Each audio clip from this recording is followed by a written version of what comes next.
baby, we're back again. It's another Thursday, and it's now episode 10. Say it with me, Jamie. 10. 10, baby. Nice. 10. I am so pumped up. Double digits. We got there, and every single episode has been great so far. Oh, yeah, and we're in for a heater today. We got Mike Dolce, Dolce Nice. Diet, my boy for a real long time. Mark Henry, boxing coach, pizzeria, Pino's in Woodbridge. Yeah. It's going to be awesome, dude. We're going to essentially what I'm trying to do is I'm trying to create dialogues, conversations like that just you normally would never hear. Yep. That was the point of this podcast. Essentially, I have like really cool friends.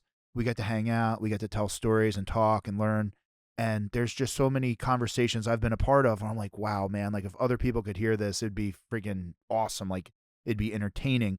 So that's why I got these two paired up. I think it'll be just an interesting dialogue. You know, Mike Dolce's been in the friggin' fight game for forever. Mark Henry's everybody's coach in the home team. There's been a lot of paths crossed. So like, hopefully we could pull some cool stories out. And if you're a old school MMA fan, this would be a great one for you.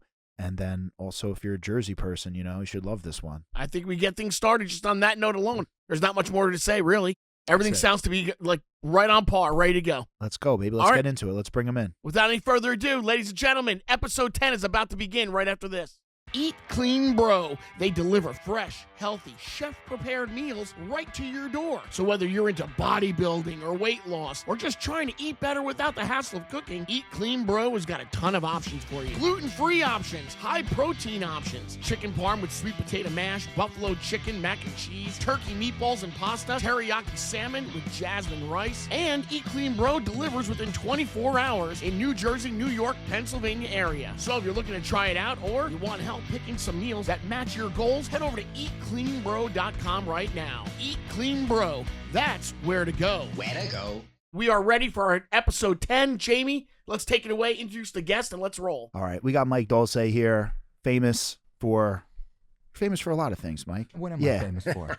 You're a famous nutrition guy. Helps with the weight loss with pro fighters, right? I think that's probably where you became that's like the biggest notoriety, right? Like dieting down all the pro fighters. Yeah. Mark Henry was home team's boxing coach. Fucking how many championships you got under your belt, man? But you got your pizzeria. You're a cowboy now. I mean, Yep. I was so excited. He's a cowboy. He keeps on saying, he's like, I'm a cowboy. I'm a cowboy. Yeah. I'm a cowboy, So bro. Mark Henry's got it. He's got his Not a pizzeria. coach. I'm a cowboy. Is that Colonia or Woodbridge? What town? Woodbridge. Okay, it's Woodbridge. Yeah. So Which he's- you helped me out big time. I know. Wouldn't have been there without you. Yeah. I love that story. Great story. Well, the thing is about Mark is like he really believes in people, and Yeah. that's what makes him such a great coach. And he's like, bro, you got to help me. You got to I talk. barely said that. You helped me No, like right off you the were bat, like, bro. you were like, you got to help me. You got to talk to Outfront.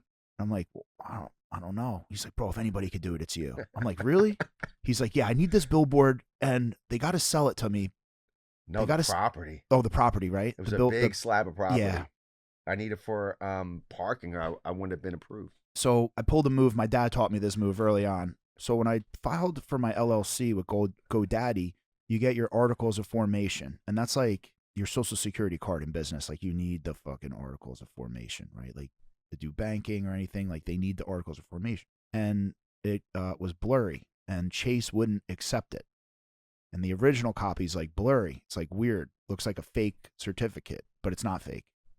So my dad was like, listen, I'm going to pull my business from here if you don't like give my son a bank account. So I did the same thing with Mark at Outfront. So I was running all these billboards, and he needed this piece of land. Except my brother-in-law. Yeah. So I'll be treating my sister good. Yeah.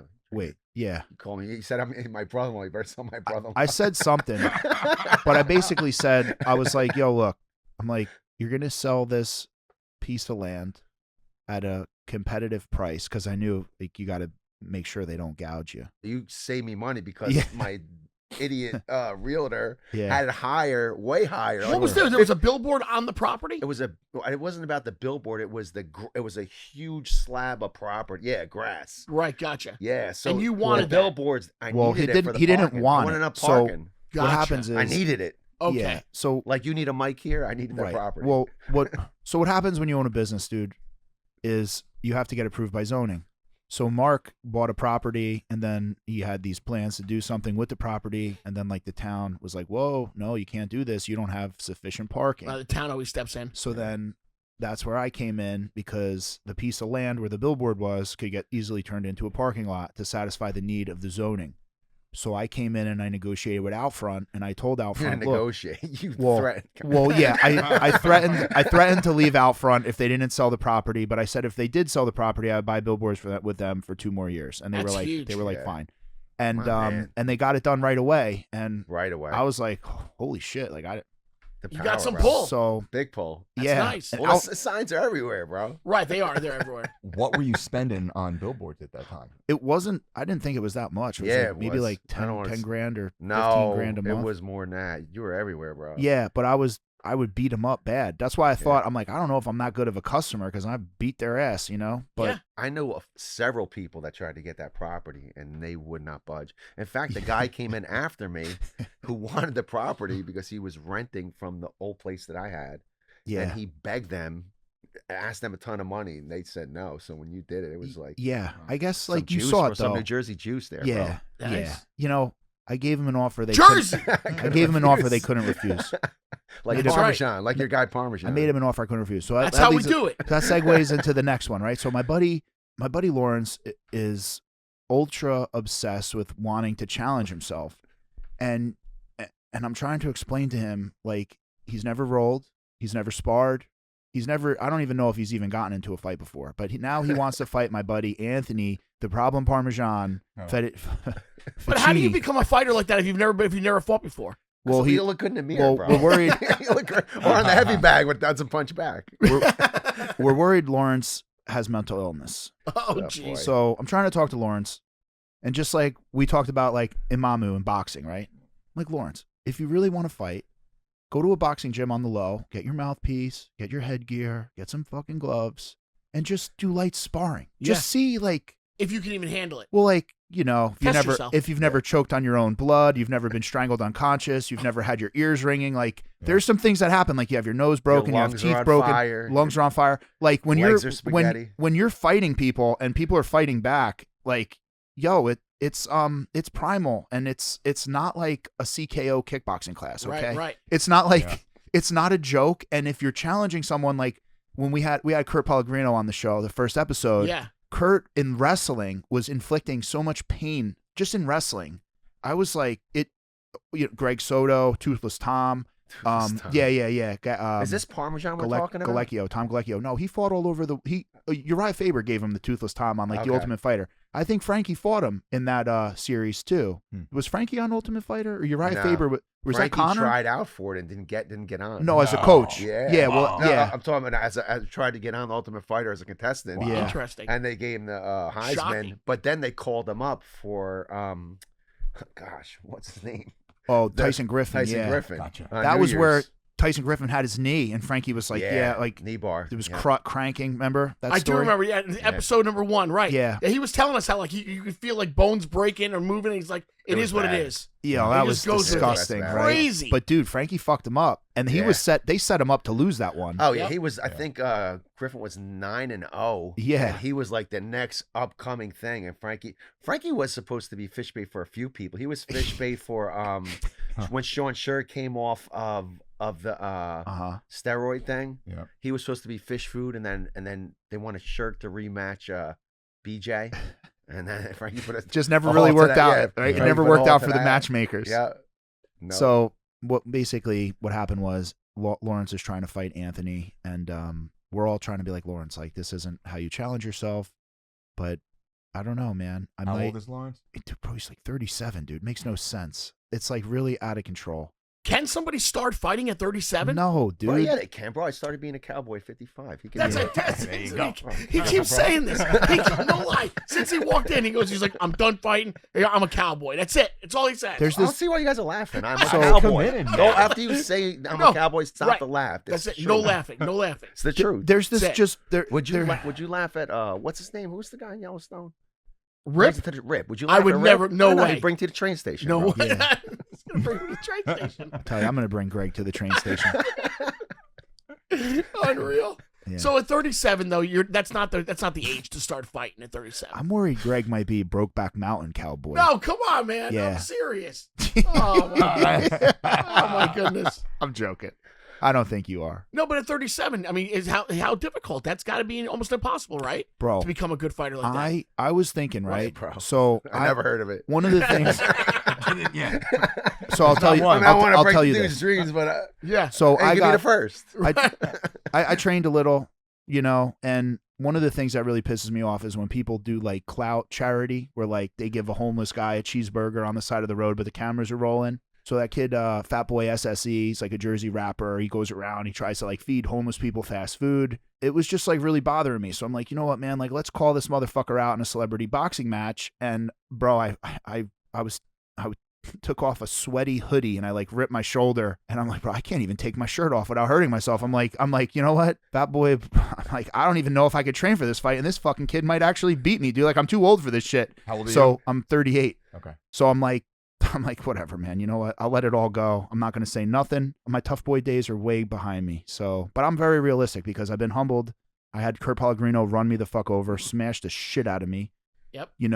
Our mutual friend Imamu, right? So I was like, when you understand positioning and you understand fighting and you're in the ring with a boxer and you're light sparring and you could just tell like his footwork alone is putting me in such bad position all the time. Yeah. Where if he just unloaded a few shots, not even a few, just one or two, because he's cutting angles and you're so wide open, you're like, bro, this dude would like, it's a cat and mouse. So where I'm trying to explain to Lawrence is like, dude, you don't know what you don't know, but I'm telling you right now, if you have never fought and you try to fight a pro fighter, you will see a side of life that is just so unfair. You'll wish you never opened your mouth to a point where, you're going to get knocked out or strangled real bad. I was trying to explain to him how like MMA, there's so many ways to lose. And the more skill sets you have versus like you don't have, like not even if you're going against a pro fighter, you don't have a puncher's chance in a boxing match. Like you don't, in MMA. But you got to think puncher's chance, two pros up against, that's different. Two pros being up against each other is much different than a pro versus someone who's never trained before. Sure. There is no puncher's chance. Yeah. It's not fucking happening. No, Lawrence, he should go out there and just get his ass kicked. Straight without training, just walk out there. Ignorance is bliss. As soon as he figures out, fuck, I don't know what I'm doing. Bro? What Lawrence do to you? No, it's just he'll get beat up. Like think about it. Go to the gym for 3 weeks, 3 months. What he said. Go to Frankie's gym. I'm trying. Well, that's the thing. So Anthony's like, never want to let fight. an amateur give an amateur some confidence. Anthony goes. Exactly. Anthony's like, Jamie, can you just call Frankie and bring Lawrence to Frankie's gym? He's like, that's probably the only gym he's going to be safe at. Because this kid Mike released this viral video. I had Mike take it down. The video went viral. It was just like, fuck, Lawrence, like, please stop trying to challenge people to a fight. Like, I don't know what to do because I jumped in, I squashed it all, I stopped it, but now he's still talking like he wants to fight Anthony. And Anthony's like, bro, I don't understand. Like, why does he want to fight me? Dude, sign the waiver. Yeah, I know. Now you're Weekend, talking. right? Now Done you're deal. Get the cameras Right, rolling. but he's got to get it out of his system. That's the only thing he can do. Well, Just the get thing it is, done. like, Mark, like, you train fighters all the time. And what's crazy is these guys are like, oh, Anthony's like, not that good. He didn't make it to the UFC. I'm like, dude, a pro fighter in the local circuit versus a guy who doesn't train. No matter what. I'm like, bro, you're going to get. Bro, there's amateurs that will. Dude, there's girls, fun, bro. like been training for like a there's year. 18-year-old Greg. There's 18-year-old girls. Caitlin Chikagan would feast. Smoke them. Horrible. Caitlin. I can imagine. Bro, I think Caitlin would knock me out, dude. I mean, I don't know. I would. But She's she a would. beast. But if I just speared her, she'd probably break my arm or something. Like, there's so many ways to defend yourself in MMA. Once you're a truly skilled assassin, you're not like if you really train and you take it to that level. There is no puncher's chance. There is no I just black out when I'm angry. Oh, you don't know. I get so angry, bro. You will get choked, unconscious. You have no idea what's out there. Because I know Mike trained like I trained, and I learned very quickly. Like, there's kids out there that look like Harry Potter that will just end your life badly. Well, there's also too. You got go ahead, buddy. No, I was going to talk about the Wes Watson video calling out, my God, talking about MMA fighters aren't really tough. UFC fighters, they're nothing on the street, right? So it shows a ignorance to guys who train. It's like there's tough guys on the street who don't train. They're just naturally tough, right? I'm sure we know a bunch of guys who've never been in the gym, but you do not want to see in the street. Right. Now put that guy in the gym. So you know about like the shore wrestling. Remember Justin Borowski? Yeah, Justin Borowski, Point Beach or Point Borough? He's in Manasquan High School now. He's the head coach so there. Yeah. I think it was Point, yeah. The kid I grew up with, Georgie Cuevas, bad motherfucker. from the street, Puerto Rican kid, hard, bro, could put every pound of his body into his hand, could just fucking had sledgehammers in his hands. Yeah. He would lat drop people, headlock people. He would fucking smoke anybody on the wrestling mat. He goes up against Justin Borowski. Bro, Justin disarms him like a tactician. I think he teched him or pinned him in like 30 seconds. And it was like the difference between just being tough versus being fucking trained is night and day. Trained and tough.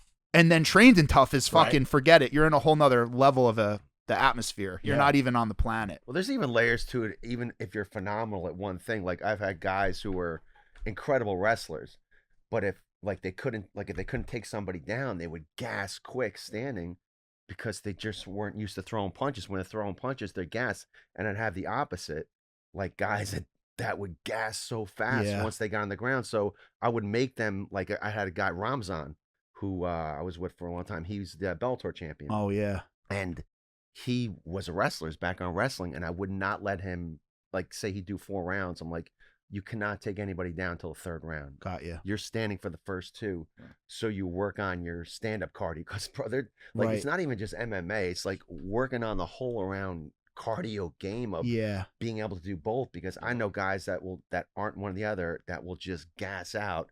If they, like, guys have wrestled their whole life, they haven't. So like you just said, a guy, he'll swing hard, and that's what happens. They try to kill somebody with every punch, and they are gassed after 5 punches missing. I'm glad you just reminded me of a question I wanted to ask you. So you were the one who broke the so Anthony Pettis was on fire. Nobody could figure him out, and then your game plan kind of disarmed him. That was with Edson, right? Not only one, it was 2. I had to come up with 2 different game plans because Edson fought him. No, Eddie fought him first. Oh, it was Eddie. I forget. Wait, I forgot and too. Edson. Eddie and Edson. But you won him.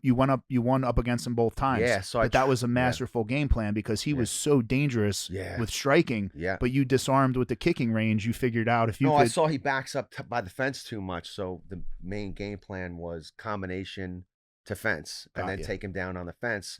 So then Edson was fighting him, and I had the same game plan.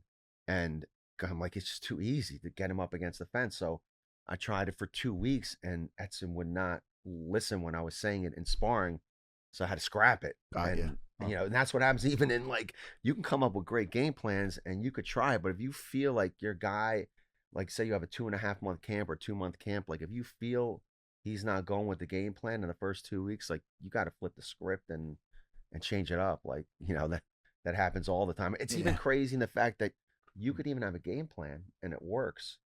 But now you keep using those same combinations for 2 months, but now your opponent that you spar all the time knows it, so it doesn't work. Yep. And then you stop doing it, but you got to remember the other guy hasn't seen it yet. Yeah. So it just gets so, so many layers of this that you have to remember, all right, pull away. You have to keep learning as a coach. All right, let's pull away from the stuff we use in the beginning and use it, or get a different sparring partner. Like, we'd always bring in sparring partners. Now, take one of your trained professional fighters and put him up against a guy who doesn't train.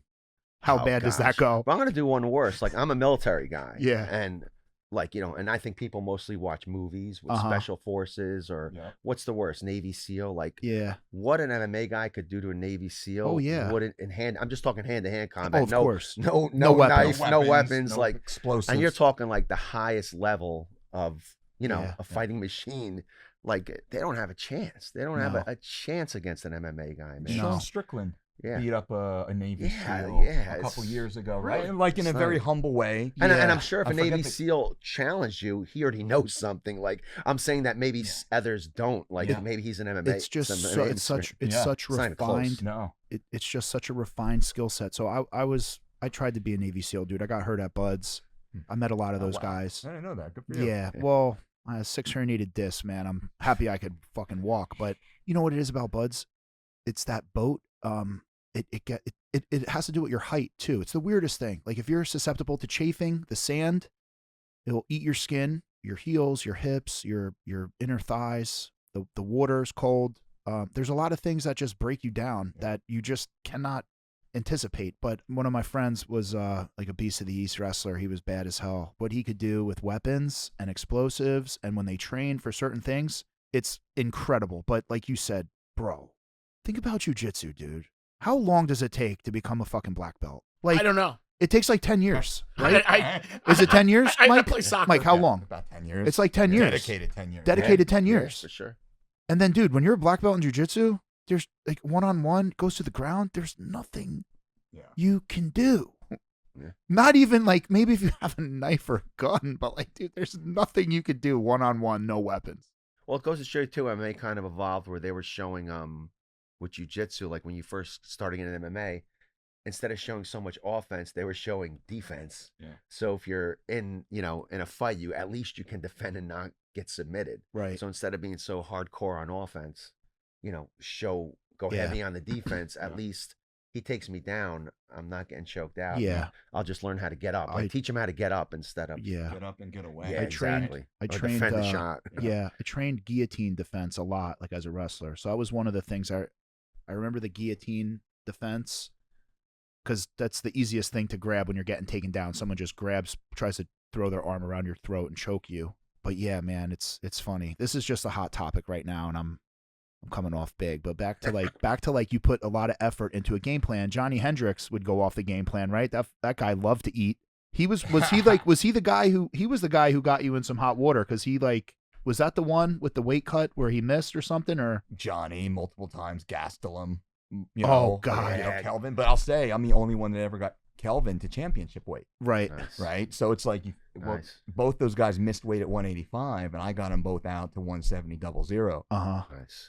So there's something special about that. Yeah. And I think to Mark's point earlier, it's about being a coach.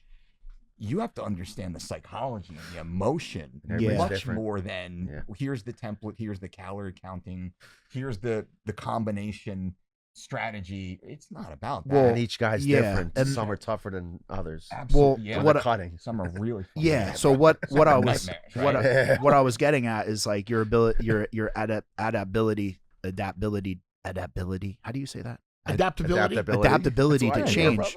So you could have the greatest game plan in the world, but if your guy's not following it, and it's like, dude, come on, you're killing me. Like, you have it laid out, just do it. Like, but if he's got an emotional response to food, he's eating chocolate cake at night, he's not telling anybody. I'd rather do what I do than what he does, to tell you the truth. Well, I would rather Mike do what does. you do. Why can't I eat chocolate cake at night? I want my chocolate cake. if you're cowboy, I'm gonna jump, man.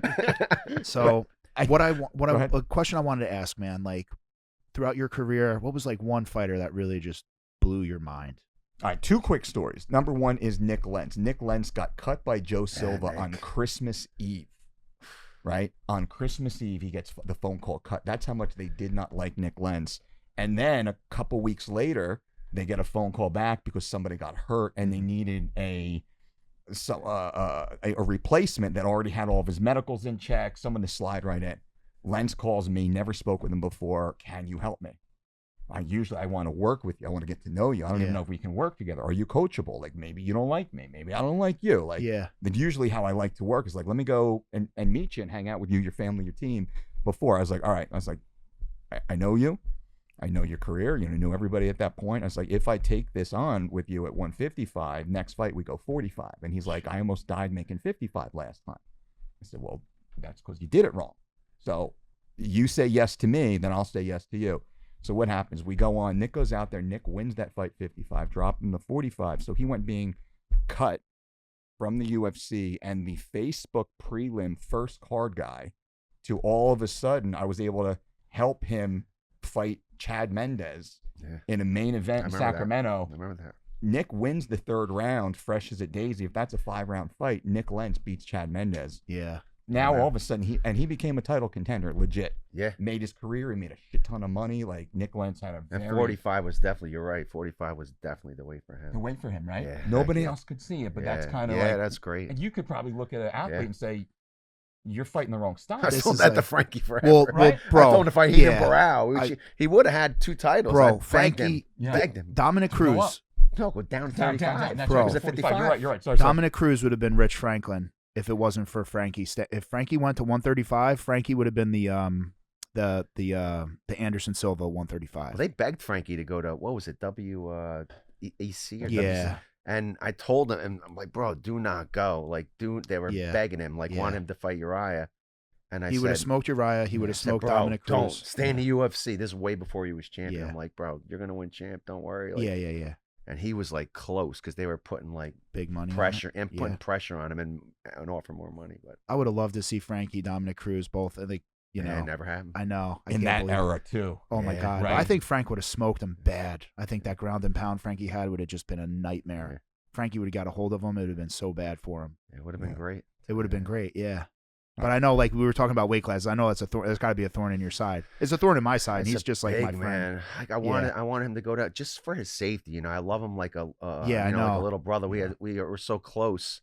Yeah. I know you are with him as Yeah. well, and I just love the kid. And That's he the was thing fun. about And Frankie. like you said with just Lentz, love him. Yeah, like you said with Lentz, he's a 45. Like I'm Frankie, you're 30. Like we have so many guys on our team at 35, like Timur Valley, even Marlon Marias, and Saeed and Biblitov, and all these guys are bigger than Frankie. Yeah. I'm like, bro, how you telling me you can't go 30? And I think Frankie was. I didn't want to seem like a bitch if I go down. Like if I go down, I'm at 55. I'm gonna seem like a bitch, and I'm like, bro, you look at the opposite. You're fighting 55 when you have no business. Oh, dude, fighting 55 forever. Like we used to have to like basically put rocks in his underwear. One for his piece, you know. I thought, you know, and number two because we didn't want to look silly. Like he's walking to 150 against Gray Maynard, and he's weighing 55. Gray, what was Gray walking around at? Like 200? I heard all different stuff. I heard 1.9. I heard Rogan say hi. You wouldn't know. I work with Gray a little bit. I love Gray. Gray was always in shape, right? Yeah. And I think I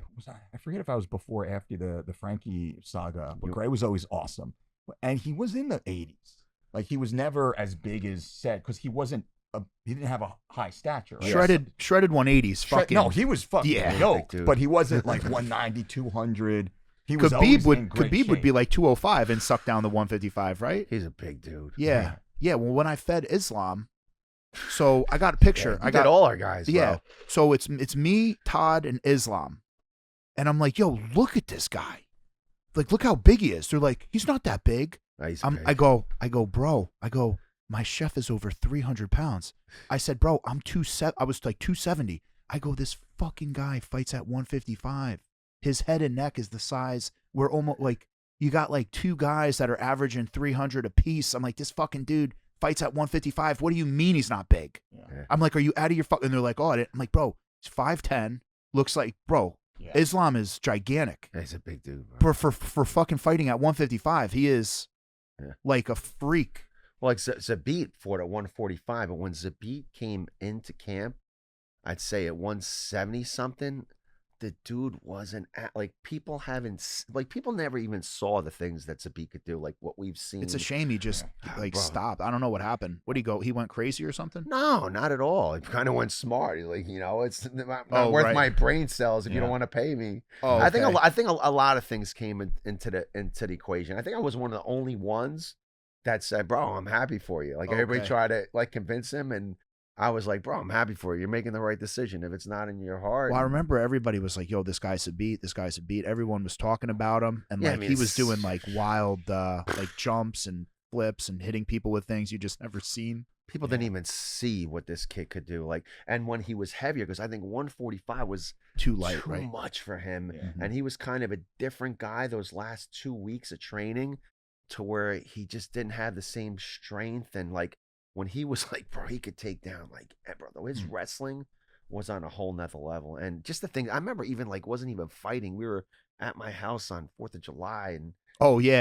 I was there. I think I was there. Yeah, you're there. And the ball goes over the net and the kid, it was going out of bounds and he does like this flip and kicks the ball with his foot and like does this flip like it was nothing. What is he doing? So dude, you'd have these barbecue parties at Mark Henry's house and you'd be like, it'd be like, bro, it'd be the worst place in the world for a kid like Lawrence to go because every single person at this barbecue is just like, bro, could just be, anyone could be Jason Bourne. Even Claudia Godet, like the girl. Claudia was there, bro, she would smoke a dude, bro. She would, bro, what she could do to somebody. And all the Russian guys that have smiles that you think dude, the Russians, the Brazilians. Guy shop right? No. Bro, dude, the people that would be at those barbecues, it was, you know, if you know, you know. Yeah, Weidman was there. Like, oh my God, these fucking, this is like a 4th of July party of just absolute killers, like the baddest people on the planet, all in this backyard, Mhm. you know, just having a barbecue. And then we'd almost be like, who's that giant player that unfortunately lost some of his fingers? Then we're all lighting off fireworks. Yeah, like yeah. staying there. I had Pro the, fighters, no less. I got him the yeah. upside down the wrong way. Oh, dude, One almost blew my hand off. so amazing. Bro, I'd have like serious fireworks. Like It sounds like a crazy party. bro, Yeah, my it was neighbor, amazing. had this fireworks thing. He's from Staten Island, and I'm like, bro, where'd you get those? And he's like, PA, and I go to buy, and I'm like, they let someone like me buy them?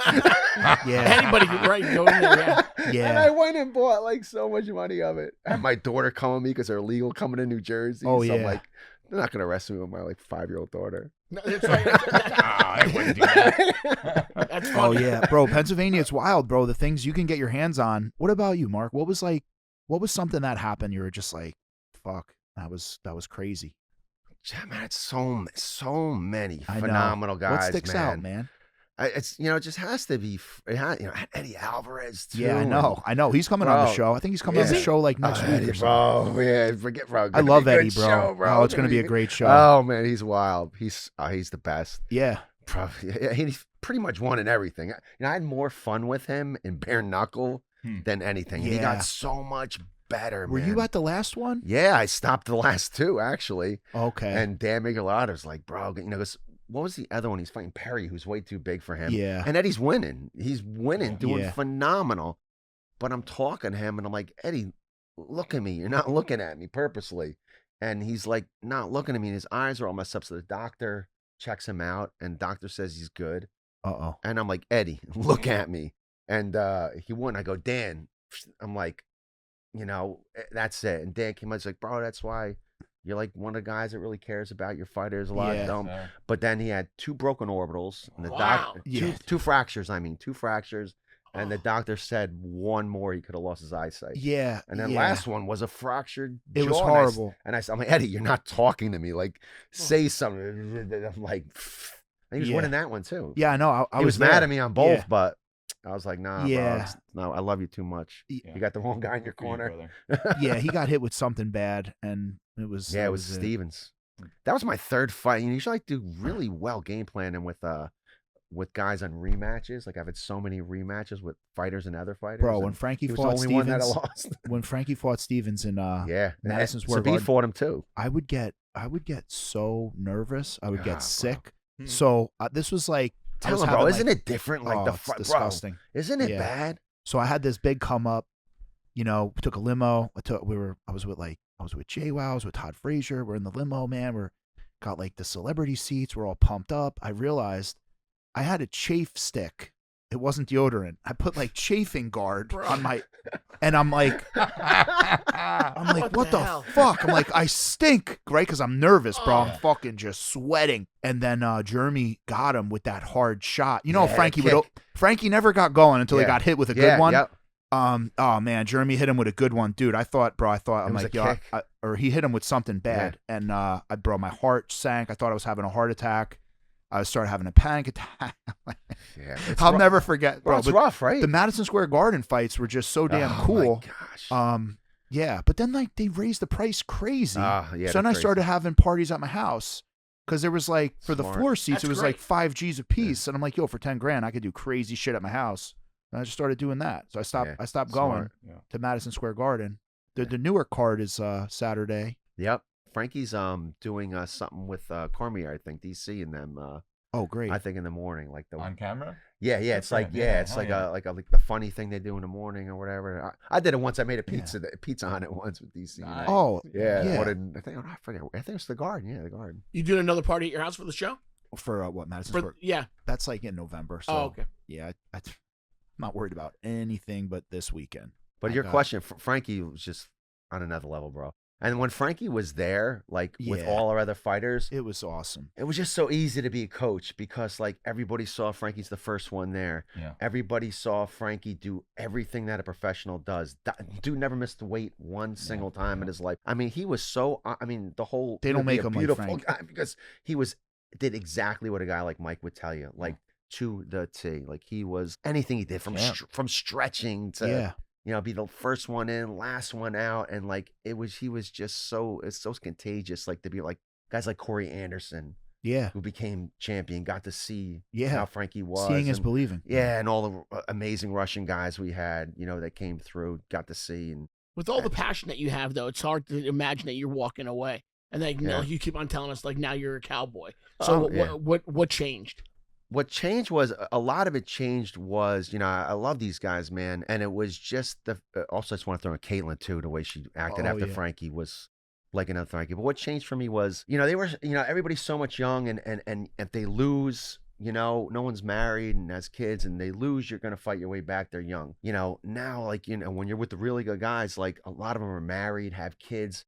And like, when you win, it's like you go up this much. But when you lose, man, and just the juice wasn't worth the squeeze anymore. Like after the losses, like some of these families, are counting on this money. Yeah. They want to build an addition or they want to get it into a new house or something for the kids. And just seeing the wives and the kids cry in the locker room after. Yeah, it's horrible. Like it was just wasn't fun for me anymore, man. I did 20 years of it. Frankie stopped doing it. And after like some of Frankie's losses and then Weidman breaking his leg, I'm like, bro, I don't even really watch it anymore because like these people become your friends. You fucking love their kids, their wife, and then like when Weidman broke his leg, I was like, bro, I can't like. I'm like, fuck, dude. Like I used to love it so much, and then I think because then even like Eddie, dude, he broke. I was sending Eddie. Eddie overnight oats because he was like, he's like, I'm fucking eating ice cream. I'm like, he's like, I can't. I'm like, I'll send you overnight oats. So I mean, the first couple of days is probably cool just eating ice cream, but then you're probably like, hey, this is fucking weird. But you can't just turn it off. Like so what do you do then instead? Be a cowboy, bro. You be a cowboy, brother. So we went like we spoke a lot about fighting, right? So Mike, you got 2 girls. You got a boy and a girl, right, Mark? Yep. Your kid, did they just graduate college? My daughter graduated Fordham, and my son is a lawyer in the city. Yeah, congrats. Yeah. Who's taking over the pizzeria? Nobody, bro. Nobody. I'm there, bro. Lightning. Jewish lightning, baby. Set it up. So what's up with so what about your girls, man? Homeschool. Great. Nice. Awesome. 10 and 8. We were entrepreneurs. We teach our children to be owners, not employees. Nice. Different mindset. This whole room, you guys get it. It's great. We're not fans of the traditional public schooling system. Our kids are 2 years ahead of all of their peers. Educationally speaking, they understand the rules of money, how to pay bills, how to order in restaurants their whole life. They're look at adults in the eye. How to function in the real world. How to live. We're raising adults, so it's part of why I left the sport is to raise my kids. I was living in Vegas at the time. Life was great. Fight capital of the world. We had our daughter, and we're like, well, we got to get out of here. And then things change. I see the world differently, saw the world differently, moved back to Belmar, which we love. And now we're, I'm still changing and transforming people's lives, but it's different. It's the career doesn't matter of the client per se. And I see everything through the eyes of my daughters and my kids, right? The way the world is shaped, the way I conduct myself in the world, the way I treat their mom in front of them and not in front of them. So fatherhood is a blessing. Well, let me tell you, man. Great, my favorite quote. It was on my high school girlfriend's refrigerator, and it said, "The greatest gift," right? It said, "The greatest gift a father can give to his children is love to their mother." Yeah. And man, that's why it was just like one of the most meaningful quotes. So like as a dad, if you ever feel like I don't know what to do, man, just hug and kiss your wife as much as you can. Make sure your kids see. I try that all the time. It doesn't work, but I try. I do my best. Talk about dads, super dad. What is this? What can make you the biggest super dad of all time? The pony. The pony. Cowboy. The pony. What little girl doesn't want the ultimate gift? That has got to be the ultimate gift. I tell you this, dude. I've seen a big change. I've seen a big change in my daughter. My wife really wanted it. I try to do anything my wife wants. I love my wife. I'm so happy I married the right one, dude. She's Holy great. shit, right? Yep. That's really important. So Kayla wanted to get it. Supposedly it was a good deal. It was like this Amish pony or something, strawberry. How much? They gave me a deal. It was, bro, honestly, I thought it was a good deal. I think I got it for $10,000. Did it win stuff? Why is that? Did I get ripped off? Did it win? I'm always getting ripped off. Mark. I know, but did it anymore. win? Did it win like stuff? My daughter's winning with her. Yeah. No, strawberry. She's a good rider. No, I'm saying, was it in other competitions? I don't fucking know, man. It's got got 4 a great legs. name. It's Yeah. got a That's great what name. makes it a thing. What is it? Strawberry. It's got 4 legs. Yeah. Fucking has teeth. I hope so. And it's got a smile from ear to ear. Well, it's Ear got to a ear. limp though. Yeah, it's got a limp, right? So, well, Does it? maybe we could turn it into a champion, bro. We'll feed it some of this protein. What's in this protein, Mike? What do you got? Yes, I've been waiting to hear about this thing. I want to know, how do I lose 21 pounds in 21 days? That's all I can say. Shit, 21 days? I'll fucking do it. That's what he says. I just got to give up drinking for 3 weekends. Oh, That's it. I mean, that's all you need right there. That's Yeah, key. That was the true. first thing I said to Greg is, That's right. cut the alcohol to lose the weight. So this is, I launched the company. So we had the Dolce Diet for 2 decades, right? Still have that, still run that. And as I looked around to, number one, get my athletes, what supplements do my athletes need? There's problems with drug testing, problems with athletes getting popped for banned substances in supplements. They don't have proper third-party testing, and some of the ingredients are inferior. And that wasn't enough for me. And after working with some very big brands, licensing deals and ambassadorships, they were screwing me. Now I got a reputation. I got lawyers on staff. They're going to screw me over. What are they doing to the population, to the customer, right? So I finally said, stop crying about it. Do my own thing. So about 2 years of R&D on my part, putting the team together, we launched Stronger Supplements. It's 100% all natural, 100% evidence-based, 100% clinically dosed based upon the scientific evidence, 0 synthetics ever. There is no sucralose. There is no artificial flavors. So this is the organic vanilla and the organic whey protein isolate. Cool. We use organic vanilla bean, and you actually see the flecks of organic vanilla bean. Oh, wow. Organic cacao bean. Those are expensive too, man. Those are expensive. Vanilla beans, Mark, Yeah. it's crazy. I used to use them, like when I was at Brando's, I used to use them in my cocktails, man. Dude, they were like $20 a bean, dude. Like one bean. They're expensive. I know. Yeah, I know. I That's know. why I'm letting the listeners know, like that's a substantial ingredient for quality. We don't pass that on to the consumer. I eat that. Yeah. Right. It's a premium product, so we're in the premium price range, but there's more expensive products that are inferior that people have in their houses right now. Yeah. So we are moderately priced as a premium product with 100% premium ingredients. And I will say, buy one of ours and taste it next to the one you have in your house right now. Do a blind taste test. Nice. There's no way you're going to have any other product because it tastes so good. Now, this took me 2 years and many, many, many revisions to push my manufacturer, like push my team to make sure it was perfect. Now it is. That's why we have it, and so happy to share it with you guys and enjoy it. I can't wait, man. I'm gonna crack that thing open and make some stuff with it.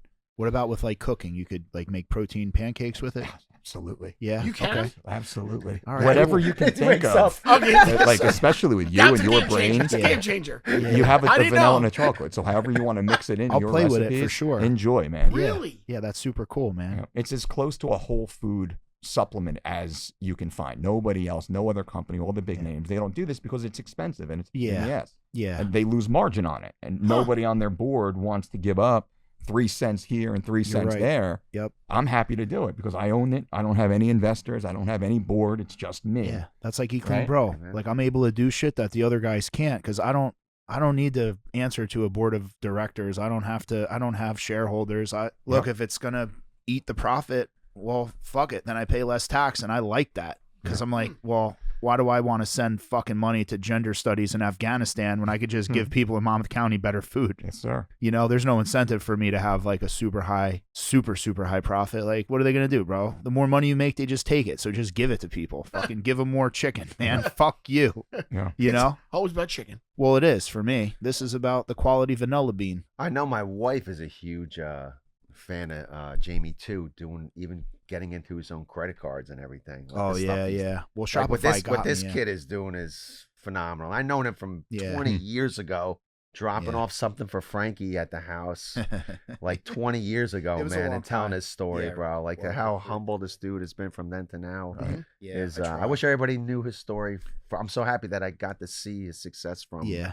And he's just the same dude, man. But the things that he does things like that you just don't see anybody else do. Like You got to move. Yeah. When they go left, you go right. no, but I'm saying even like how much you give to the community. Yeah, it's a how lot. much and That's excessive. But every How- week we yeah. tell a little bit more and more. We do. Every week. try. bro, I'm saying work. It I'm does. so blessed that Yeah. I've seen it and Yeah. man. and seen the things that he's done that makes a guy like me who's in business in the restaurant business for 30 years. Wow. like Send so some pizzas to Woodbridge PD, man. for sure, you know? brother. I know we do. I know you do. I know you do. Fire department. Yeah. Oh yeah. Yeah, Right. yeah. Yes. Do And both. hit the hospital Nah, too. they're the best, bro. Yeah. No, We get Woodbridge some is a great great town. So outside of fighting, because I wanted to have this episode. So I started this podcast 'cause I wanted to see my friends more. Right on. I never get to see my friends. So I was like, Mike, I try to stay in touch with you, man, but you're busy, I'm busy, and it's like time slips, and you're like, shit, man. And like same thing with you, Mark. Like if I'm ever in Woodbridge, I stop and I get a slice. Oh yeah, we always text. I have to get a slice if I'm in Woodbridge. So if I see Eric, I have to make my rounds. I go see Eric. I see Mike. Strickland. I see you. If I'm in Woodbridge, get a coffee. Can't say no to pizza, dude. I can't help myself. Mike, did you ever work in a pizzeria? I did. Okay. I did, right. absolutely. Let the You don't tell fucking anybody games that, though, begin. right? What's that? You don't tell So anybody all right. So was it a Belmar pizzeria? Which one? It was Naples on Main Street in Belmar between 7th and 8th Avenue. Gotcha. And You grew up in Belmar? I did. Oh, Yeah, nice. born and Beautiful. raised. Yeah. Oh, nice. Yeah, it was St. Rose. St. Rose, right? So where what were you doing, bro? Were you a delivery guy? You were making boxes? I was 13 years old. I started working when I was 8 years old. Oh wow. So my dad had a stroke. We're poor, and I needed to eat, right, Yeah. and help out, man in the Shit. house, all that stuff. My Fuck. neighbor, Stevie Roberts, was a teenager at the time. He worked as a mate on a boat, and he kind of put his arm around me and was like, come on, kid, like, and Get threw on me on the the boat. boat. So I started as a dock rat. Wow. I cleaned the boats, and they Wow. paid me like $2. Oh fuck. Like the 60, 70-foot Spray 3, Uh-huh.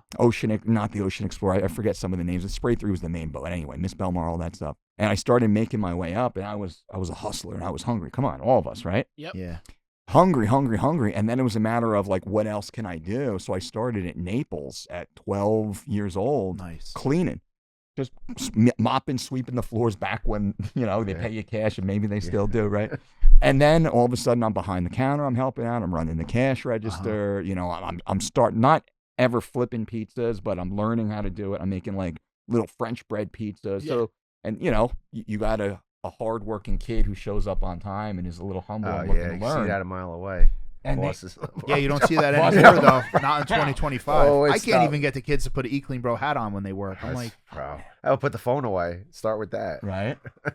everyone wants to make it big on TikTok these days. That's all it is. Let's talk, man. Let's talk some pizza here. So, Mark, keep cutting it over to you, but I know you're a real big fan of Chicago deep dish, man. Bro. Let's talk pizza, dude. I know. I hate to play out New York and Jersey, bro, but my spot is Which in one? Chicago. Lou Malnati's, bro. That's why I love when guys guys knew they had fight when I knew he had a fight in It's so Chicago. cold. Retirement. Bro, in fact, my wife, my 50th birthday, Yeah. she's like, "Where do you want to go? We'll go to Italy. Do you want to have a big party?" I'm like, "No, well, let's meet. Where do you want to go to Italy, France?" I go, "No. What's the O'Hare. I go, "What's the?" I go, what's the murder capital of the world right now? She goes, "I want to go to Chicago, and I want to go out Lou Malnati's." And Oh, my God. I had it every day, bro. Wow. But we went to go think, see like all the mafia tours and. Oh, that's cool. Yeah, Chicago's a really cool city, man. That's where I was stationed up I in love Great Chicago, Lakes. man. So I'd be in Chicago a lot when I was in the Navy. But Lou Malnati's. Also, L&B's, man. Oh, Ever go to yeah. Yeah, course. L&B's, bro. And what do you call it? What's the one in Robbinsville? Di Lorenzo's. Oh, Di Lorenzo's is great. yeah, Di Lorenzo's is great. I'm throwing out too many places. No, Pino's it's all right. Pizza in Woodbridge. Yeah. Yeah, Pino's and Woodbridge. How about that one? Yeah. There you go. Well, dude, next time we're in New York, we'll go get a slice at my buddy's spot, Joe's. We'll go to Joe's. Joe's is Joe's a great slice. But yeah, Di Lorenzo's, man, that they cut it like a square and shit, right? Or however they cut it. It's like a skinny, like Oh no, strip. it's thin. It's like yeah. strips. Oh, it's a strip. Yeah, Yeah, I knew but they it's- cut it. it's weird. like I'm thinking cracker. New Haven. New Yeah. Haven. cuts it- Connecticut. Connecticut cuts it weird, bro. I gotta So tell does you, Di bro. Lorenzo's. They cut it weird They too. do They cut cut it in weird. strips. Gotcha. You're right. Oh yes. Oh yeah. Yeah. Right. It's yes. like in strips. I was with Joe Leone at What in would you set him Florida. on? Mazzarato's. What was it? Mazzarato's spot in Fort Lauderdale. What's his name? The guy, Yo Cuz. Anyway, dude, the owner of Di Lorenzo's was there, but I was blacked out. I had so many drinks. You gotta go down there, bro. Fort Lauderdale. Oh, it's I'll like check it out. Ginzo Central. Every Ginzo from the East Coast, when they're in Florida, they go to that place in Fort Lauderdale. It's really funny. What about you, man? What's your favorite pizza? So we stay local, and the two local spots are Vic's in Bradley Beach, Oh yeah, Vic's. and then Federico's right in Belmar. So Have you gone to Lucci's? No. Oh man, it's by 10th Ave Burrito, dude. I think it's all sourdough, dude. It's fucking 10th bro. Ave Burrito. wow. All right, on Main It's Street? yeah, it's fucking good. Okay. It's Rosie's. They're the two partners. They split. So Rosie's Yeah. in Point Pleasant. Rosie's is fucking great Huh. too. Have you been to Rosie's? Yeah, I've heard. Why is nobody mentioning Five Brothers? What are you I don't talking understand. about, Five And Brothers? Belmar. Five Brothers. Right there on Ocean Avenue. All the way up top. Yeah, it's all right. All right. Yeah, if you're drunk, I mean, I'm saying it's a good drunk spot. DJs, there you Right, go. exactly. Everything's good. That's what I'm talking There you about. go, all right. We're in Jersey. I'm in bed by 9 though. There you go. DJs, Five Brothers. That's what it is. Mike Dolce hasn't been drunk in 25 years. Exactly. Yeah. Thank So you. I got the look on my face. Like no one's going there. You're only going there if you're drunk. That's it. Right. You know. Have you ever tried to make a deep dish on your own, Mark? Yeah, we do something similar, but it's not close. I mean, I'm so blessed. What do you think at they're our place. doing, dude? Like, are they doing like a French dough or something? Like, what are they doing? Why Just is that- it like see, it's like, like a cake? It's That's like not my main seller. Right. Like to put all that time into it. Right. You know, like we're more New York style, and for 30 years, man, and we're so blessed. yeah, And then when we moved places, because they they were making they were knocking down where I was for 24 years and putting condos there, like they're everywhere in Woodbridge. And the mayor was amazing, the town was amazing, helping us get out. You, Beyond, helped us, and like we were already doing phenomenal, but we jumped up like another 120%, right, yeah, maybe more. bingo, And, Wow. yeah, it's great. it was like 3 times size bigger, and Yeah. maybe more, I think. And That's great. yeah, thank God, man. Then, But dude, you have a great product. Your pizza's great. Yeah. The town's behind you, and you've always done right by people, Yeah. bro. So like you have the takes like 5 years to get a fruit from a tree, but once it starts Yeah. fruiting, man, like you got it now. You're on cruise Yeah. control. I love your pizza, man. Your pizza's thanks, bro. great. I was at Mike's so Mike's in is it Port Reading or whatever, and like they got pizzas, and they're like, man, there's this great place, Pino's. I'm like, ha, ha, ha. I'm like, my man. I'm just eating it. It was great. Yeah, it's great. Yeah, my philosophy is just use like the best ingredients, man. And like I try to use the best tomatoes, the best Yeah. cheese, everything we have, like the boar's head, Yeah. I just try to use the best of everything, so I Top know ingredients. I'm not messing up. Like I'd rather lose little Yeah. less money, like you said, and just have like a high top and Yeah. product. And that's kind of been our logo. And also like to do a lot of different stuff too. Like we do like fajita wraps, and do the regular Italian dishes, but just Great. croissants, Oh, really? pierogies, even like. Oh wow. You do pierogies? Yeah, pierogies, quesadillas. Like we try Yo. to hit it all. Like, Quesadillas are pretty good. ribeye, like anything. So That is doing everything right there. Yeah, I mean, all in so- one place. Well, my thing was too, like we at Woodbridge is so great with business. Mhm. So I was like my thought process was try to hit everything when people, the big thing then was the faxing. We used to fax out, and I was like, my thing was, let me give something for anybody in the office. You know what Yeah. I'm saying? That's a good idea. That was my mindset. And the lunch business blew up. That's how I. Yeah, that's we how had both, Clean yeah. Bro, man. Yeah. I was hitting the offices, all the mortgage guys. It was like Wolf of Wall Street, and Yeah. like this was before the mortgage boom. But yeah, I lost a lot of customers to the FBI. So the Dolce Diet, Yep. there's some things like, dude, there's like decades and decades of stories here, and it's hard to get it done on this show. Like we were talking about like Imamu, we're talking about boxing with him, how Yeah. hard that fucking guy hit. I Yeah. mean, the swings, I mean, that guy's hands, dude. He just has sledgehammers for knuckles. I mean, It's Mamo Mayfield, right? right, yeah. I've been in the same gym with him. Oh, dude. I've been in the ring with the phenomenal. motherfucker. Yeah, I know, right? right? Yeah. He's I had no fire. idea who he was. Yeah, he's you know? fire, man. Well, he's physically intimidating. I mean, he's fucking big African guy who looks like he could fucking punch a tree down. Yeah. But, it wasn't like when, Kurt Pellegrino was pretty tough looking, but I didn't know who he was, and he got me out of fighting altogether because I thought if this random guy, Kurt's a this beast. random guy off the street could do this to me, Ah. what could like a real fighter do, Forget it. right? But Meanwhile- he was like top 3 at 155 in Kurt was 2004. Very high level. Yeah, man. Forget it. 2004, he was like kind of the best there was in the Yeah. world, He and but placed in Abu Dhabi too, didn't he? I mean, dude, he was just fucking ridiculous. Yeah. And he with George St. Pierre was hitting everybody with the underhook knee hook, with the underhook knee pick. Bro, Kurt hit me with, and I knew, listen, I always tell people I trained at, I wasn't on a high level, but I trained at a high level. So like I trained with guys who were way better than me, and they fucked me up.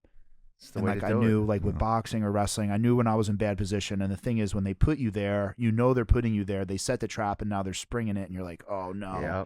it's coming. And like it's coming, and I'm in slow motion with Kurt, dude, and I'm just watching my feet go over my head. He's coming down on me with his elbow, dude, and it's just like crunch. I'm like, oh, but damn, man, I wanted to talk about like some funny fighting stories, like some old school stories. Like we got Mark Henry and Mike Dolce in the room, bro. What are some stories that no one's ever heard before that you guys were a part of? No. Come on, man. Well, whatever's PG-13. You know, we don't got to get too crazy. So Johnny Hendricks fighting, who was it? Robbie Lawler won, and Johnny, of course, is cutting it close, and it's a pain in the ass, and it's in some weird bar. The weigh-ins are in some weird bar. And however the scale is, we go in on the test scale. Johnny's a little bit off, motherfucker, right? So, but we have an hour. We leave, and Dana's bodyguard, is it Kea, comes outside. He's like, Dolce. I'm like, well, what's up, man? We gotta go. Like, we're going to a hotel across the street. There's a little spot, like a boutique hotel, to like finish the cut. He's like, no. Nick Diaz is here, and he's looking for Johnny. He wants to fight you guys. What? I'm like, bro, like, what? No, we're in the middle of cutting weight. He's like, I know. He's like, be careful. Be careful. And like, we're like ducking through cars. Johnny's all just like zombie mode, like trying to like run through a parking lot. And then we hear people start screaming. Now, I never saw Nick or Nate, and I'm buddies with Nate. Nate, so I didn't see any of them. And Nick's always in Vegas, dude. He's always there. Every time I'm in Vegas, Nick Diaz is there. He's always there. Right? He's always there. Needless to say. So then, we go in, Johnny comes back, Johnny makes weight, and Nick is first front row at the stage, fucking talking shit, like, and I'm like, what's up? There's Nick, like, what are you doing, man? And he's just like screaming and screaming. He had some sort of beef with Johnny, and all the things about Johnny was never a shit talker. Really? Like, Johnny's got his own like flaws, but he's a sweet guy. Sure, I love Johnny Hendricks, bro. I thought he beat GSP. I thought like he beat GSP. I was so upset with that call, dude. I mean, I like Johnny a lot. I thought he was awesome. They stole that for him. No, not because I was there. Good fight, man. Watch Faraz, and I bust Faraz's balls about that too. I said, GSP, look at the body language. You guys are both, after the fight, we're all jumping out of our seats. George knew, Faraz knew. So that was a shame. And that point, Johnny didn't care about being a world champion. Johnny didn't care about making money. Johnny just wanted to beat the guy everyone said was the guy. Yeah. As soon as that fight was over, he was done. He didn't care anymore. Yeah. Because he knew. He's like, I beat his ass. And we're like, you fucking did. Yeah, he did. And then he just came back a couple more times. It wasn't the same. You know why he did good in that fight too? Because George loves shooting you have fighters that always only shoot one hip. Like they shoot the left side of the hip or they shoot the right side of the hip. Even I remember Chris Wyman when he fought who's the Cuban dude who just to put water on himself after Romero. Yeah, Romero. Romero. I'm like, bro, do not shoot on his left hip because you're so used to fighting right-handed fighters. Yeah. You take down everybody so easily because they're right-handed, and you shoot on their left hip. Yeah. You follow what I'm saying? Yeah. So same case, Hendricks and GSP, George only shoots the left hip. So I would tell my guys, if you go with a southpaw, shoot the right hip to get your head to the outside. If he's orthodox, shoot the other hip, the left hip. So if you don't remember that fight, George would only shoot left hip. That's what he's always done. Hendricks is a southpaw. So every time George went to shoot, Hendricks would bring up the knee. Yeah. And I remember that. So spot on. Yeah. So if he just would have shot the other hip, he wouldn't have got hit with the knee, but he kept shooting. Got you. Because that's all he did was shoot the left side, the left hip. Yeah. Because guys usually shoot one side of it. If you're like, that's what Frankie too. Most guys are like Frankie. They're like kind of southpaw when they wrestled their whole career, but have to learn to kind of switch. But they're so used to, since they're southpaw, shooting the right hip. Yeah. That Frankie, it took me years. Yeah. To get him to shoot on a right-handed fighter the left hip, so he wouldn't get caught with any. It's a learning lesson. I'm learning. Yeah. Well, I'm learning. With the Diaz brothers in Vegas, there's always like, so when Paul Harris and Jake Shields fought, I was down there that weekend. Frankie was there too, but I think he was there for Marlon. So I think Marlon was fighting in the World Series of fighting. Bro, do you remember when Paul Harris got the Kimura and didn't let go of the tap? Oh yeah. Remember how disgusting that was? Yeah. Dude, it was. I almost fucking projectile vomited in the crowd. But earlier in that fight, so all the Diaz brothers were there for Jake Shields. That's like his boy. Like they all roll out. They're like a gang. Yeah. So Diaz brothers start like popping off to all the Daggies, bro, all the Dagestan guys. And there's this massive fight in the crowd with like Khabib and like, dude, security. Yes. Bro, half my Russian guys went out. We're friends with Nate. If there was ever a that time was Jersey. That was Jersey. Oh, those were Jersey. That was Jersey WSOF. Oh, nice. Bro, that was big. I was like, oh my god. Didn't they throw something at Nate? Like it was bad. I mean, dude. And then it went into the like. It went from the arena into the like hallway. But I got to tell you this. if that fight didn't happen, Paul Harris would probably be dead because those guys would have jumped into that ring and they would have killed him. But the reason why the Jake Shield Paul Harris thing didn't end in bloody hell. Oh, that was in the ring. I'm talking about thinking another fight was outside the ring. When Nate went to go see, it was in Jersey, I think. Oh, was there? Oh, yeah. Maybe there were Jersey all the Russian crowd. dudes were fighting. Yeah. Nate. Well, I don't know what the Diaz brothers are always stirring shit in the crowd too. Bro, that's funny. Yeah, but yeah, man, that was with Jake Shield, Paul Harris. Paul Harris I think he got banned from all MMA and maybe even jiu-jitsu too, because he would get these submissions, guys would tap, and he wouldn't let go of the. Yeah, I remember that. And it was, bro, the Kimura is one of the worst things I imagine. You're tapping, dude, and you're just, it's disgusting. But that was my crazy MMA story. I remember in Vegas. No, it was dude, just looking at the demoralized security knew what they were going into. They were so demoralized because, bro, I'm sorry, but no security in the world is prepared to break up that fight. No. There's no security guard in the Mirko Krokop wasn't prepared to break up that. And he was like, seriously, right? Yeah. Mirko would get ghost. Like, he would get smoked trying to break that fight up. Yeah. Think about like Khabib, Diaz, brother. All these guys are in their prime and they're all fighting each other in a crowd. Yeah. Do you know how fucking crazy that is? You just make the circle. Yeah. Let them battle it out. Keep all the innocents out of it, right? Yeah. That's it.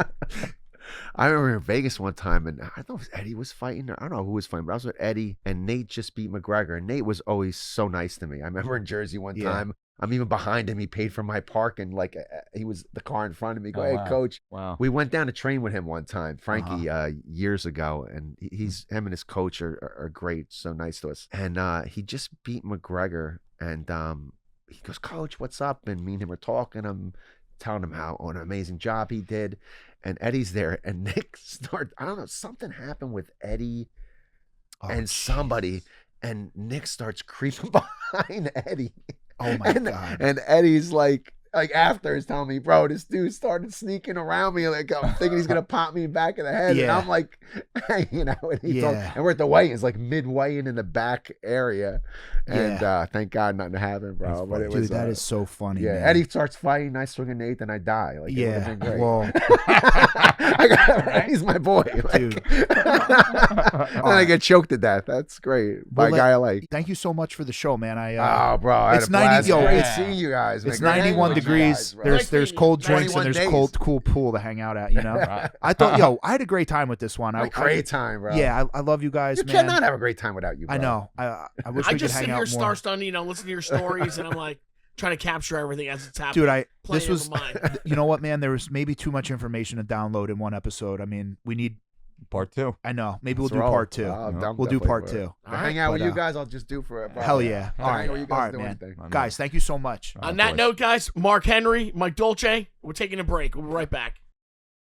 All right, guys, we're going to show you some of the new meals we have over at Eat Clean Bro. So check this out, right? We added a new salad. We got the fig and gorgonzola chicken salad. This is grilled chicken, candy walnuts, fig, pickled onions, grapes, balsamic. This looks, it's beautiful, and it looks fresh out of the gate. Those figs are gorgeous. Yeah, we got our lemon chicken over there. $1 per meal sold is going to the Robert Wood Johnson Health Field of Dreams in Toms River. Which is delicious, right? Thank you, man. Yeah, you got to look forward to your lunch. Yeah, the chicken's very juicy. So what we do is, dude, we do a bone broth brine.